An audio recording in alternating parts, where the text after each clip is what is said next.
Everyone, let's get started with the basics for Claude AI.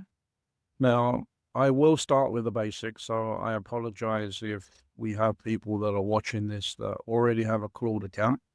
But for those that do not, the first thing that you need to do is, and I'll drop this link in the description below, is come over to Claude AI and you'll automatically be prompted for a login, which will look like this.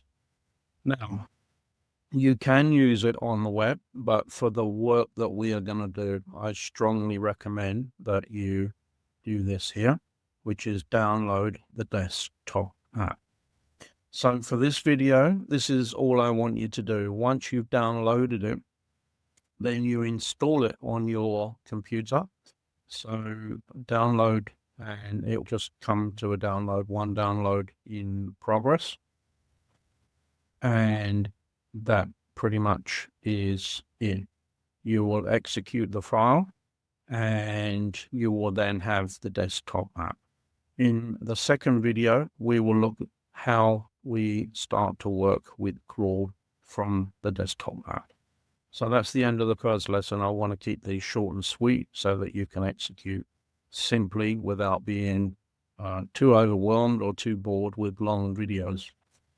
So that's it for this one. This is video 1.